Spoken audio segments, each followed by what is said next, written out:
করে। ভালো করে বুঝবেন, অস্বীকার করা দুই ভাবে। অস্বীকার কয়ভাবে হয়? অস্বীকার করা কয়ভাবে হয়? মনে করেন একজন নেতা বা আপনার বাবা, আপনার অভিভাবক, আপনারা দুই ভাই, দুই ভাইকে ডেকে বলল, বাবা আমি অসুস্থ, আমার জন্য একটু ওষুধ এনো, আমার জন্য ওষুধ এনো। দুই ভাইকেই ডেকে বলছে। এক ভাই মুখের উপরে বলে দিছে যে না আমি পারবো না, আর এক ভাই কোনো কথা বলে নাই, চলে গেছে। কিন্তু কোনো ভাই ওষুধ আনে নাই।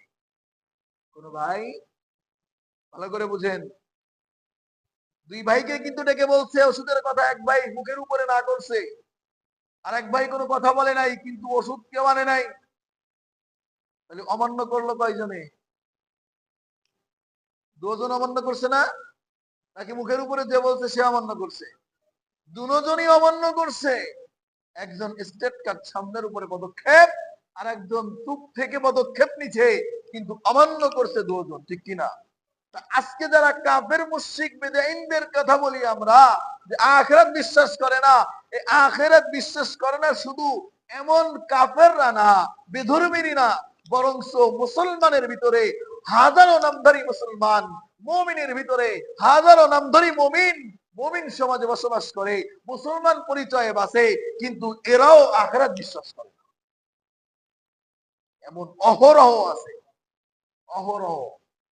বেদাইনরা বিশ্বাস করে না সরাসরি, ডাইরেক্টলি না করে। আর আমার আপনার মতো সাইনবোর্ডওয়ালা যে মুসলমান গুলা আছে, এরা চুপ থেকে নীরবে এরা বিশ্বাস করে না যে আখেরাত আছে, ঠিক কিনা? কারণ আখেরাত আছে কি না আছে এটার বহিঃপ্রকাশ ঘটবে আমলে, ঠিক কিনা? দুই সন্তানকে ডেকে যখন বাবা বলছে আমার জন্য ওষুধ আনো, স্টেট কার্ড সন্তান যে বলে দিছে সে তো আনবেই না, এই জন্য স্টেট কার্ড বলে দিতে পারবে না। কিন্তু যে সন্তান চুপ থাকছে, এই সন্তানের প্রতি বাবার আশা উভয়টা ছিল, ঠিক কিনা? না করে দেওয়া সন্তান, ওর প্রতি কোনো আশাই নাই, কারণ ও ডাইরেক্টলি না করছে, ওর প্রতি বাবা 1% আশা করে নাই, সে তো একবারেই না করছে। কিন্তু যে সন্তান চুপ ছিল, তার প্রতি কিন্তু বাবার দুইটা আশা ছিল, আনতেও পারে নাও, আনতেও পারে নাও। যদি আনতো তাহলে বুঝতো যে না তুমি আমার বাধ্য সন্তান, যেহেতু আনে নাই সেহেতু সেও কি অবাধ্য, ঠিক কিনা? ডাইরেক্টলি বলছে সেও অবাধ্য, যে চুপ থাকছে আনে নাই আমল করে নাই এই ব্যক্তি অবাধ্য।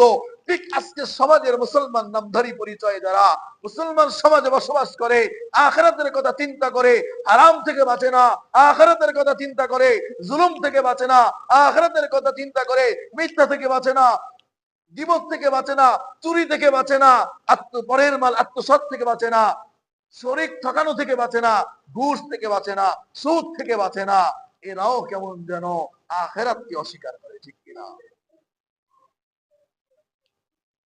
এরাও কেমন যেন আখেরাতে বিশ্বাসী না।